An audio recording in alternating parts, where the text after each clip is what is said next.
So in today's video, I'm going to give you a quick comparison, not going to be a long video, studio buds versus the solo buds, and which one you should purchase or features that you should be aware of, which ones are lacking, which ones have them, and the best bang for your buck. Now, neither one of these have wireless charging. Let me just get that out of the way. They both do have their own fast charging. What I suggest is going to the website and doing a cohesive comparison after watching this video and look at some others. But outside of that, I'm not going to waste your time. Let's get into this review and talk about it.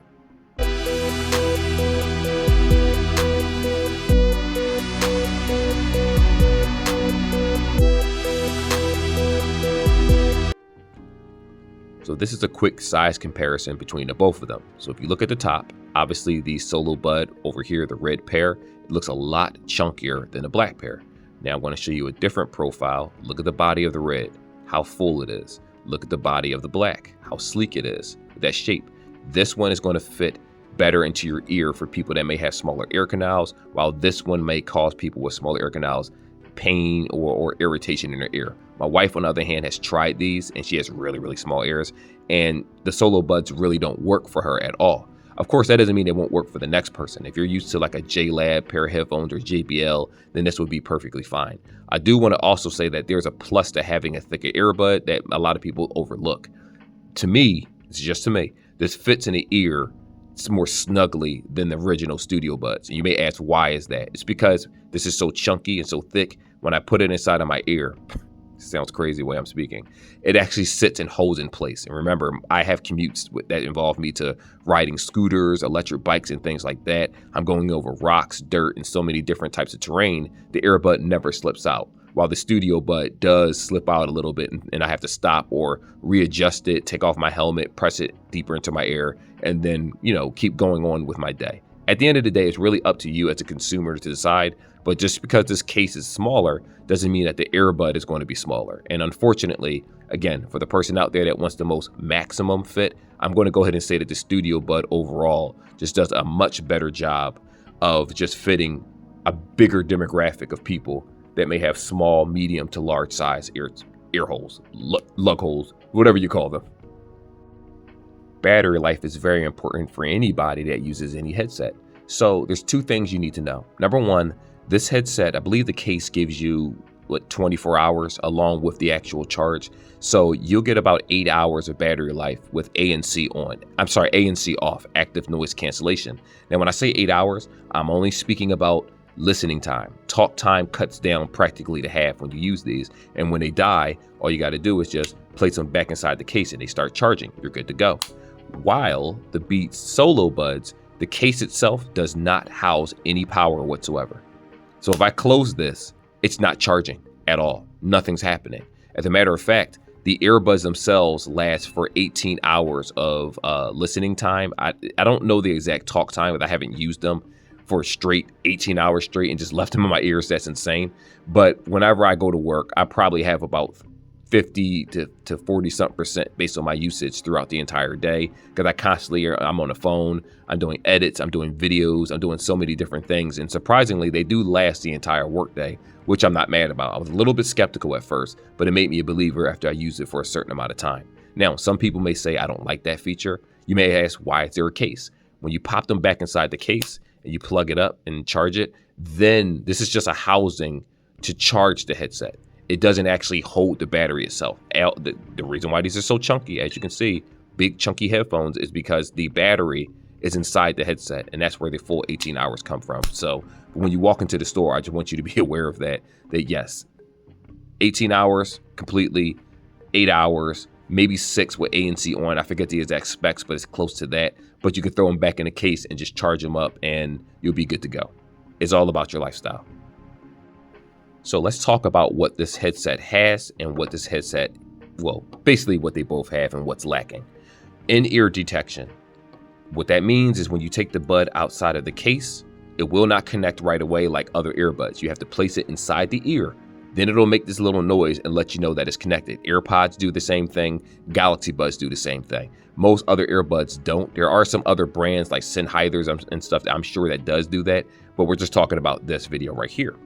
Now, with the solo buds, if you pop this open and put it inside of your ear, you have to wait for it to actually connect through Bluetooth. Then once it's connected, you're good to go. Of course, if you take it out of your ear and just place it down, whenever you answer a phone call, it's still going to think that the headset is connected to the phone, which it is, and the sound's going to come out of this unless you manually change it over to your speakerphone or to another headset or, et cetera, et cetera. Also, there's some other features that are missing. This one has noise cancellation, does not have it. Transparency mode, does not have it. Has equalizers that can be changed within the application, I believe, through the update.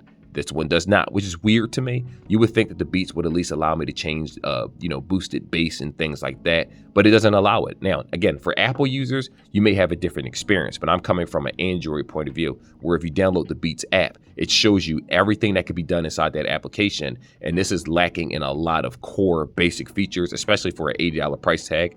I think that's egregious, but it makes up for it with the quality of music, and it makes up for it with the quality of the microphones in general, so I'm not complaining too much about that. And after using both of these for about a couple weeks now, to be honest with you, I don't care which one I use anymore. It's Beats. They both are semi-uncomfortable to me. I'm so used to using clip earphones that it's weird to put stuff back into my ears, but I had to use both of them before we're doing this review because I don't want to just give you bad information, you know what I mean? But yes, if you're looking for a better bang for your buck in terms of just features and everything, you can probably find the Beats Studio Buds for about $99 on Amazon or something like that, and then you'll be good to go. So just kind of keep that in mind when it comes to spending your money. So the quality of music between the two are both very good. If you buy the Solo Buds, I don't think you're going to complain about the quality of music, the bass, or anything. It's all there. If you buy the Studio Buds, you're going to get a great experience also. But there is one thing that we need to talk about. Because it's lacking not even transparency mode, active noise cancellation, I don't think people realize how important noise cancellation is and with isolating noise around you so that you can just be enveloped in the music. That's why I like these better. But if we're just talking about bass, tremble, quality of voices, everything with the regular Studio Buds seem to be better than the Solo Buds. Now, that does not by any means say that this is an inferior product. Similar to I do video reviews all the time. If I compare a high-end Soundcore Anchor headset, which is like $169, to a, $89, $69, $70 headset, the sound quality is still high quality. But obviously, the more expensive product tends to have the better drivers, the better quality of sound, the better connectivity, things like that. If you buy the Solo Buds, you're still going to get high quality volume. You can compare this to practically any headset in the same price point, and guess what? This is probably going to beat it out in terms of quality of music, quality of microphones. I'm not here to rag on that whatsoever. They're both very good products. But if you want the best quality music in terms of like spatial audio, which I believe these do have spatial audio if you use it under Apple, and if you use, Android devices, you can actually change the equalizer, you can make the bass better. You have the option of really enhancing these. This is something that the Solo Buds are missing. So if you want complete autonomy over the equalizer setting, you're going to go with the Solo Buds. Solo Buds, oh my gosh, got to keep saying that. You're going to go with the Studio Buds.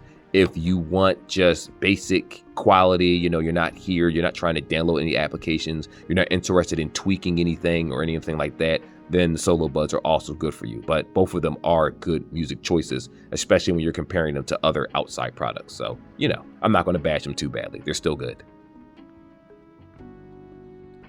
So to answer the question, which one is better? Again, it's going to go to the Solo Buds. Needless to say, the Solo Buds Plus are much better than these also.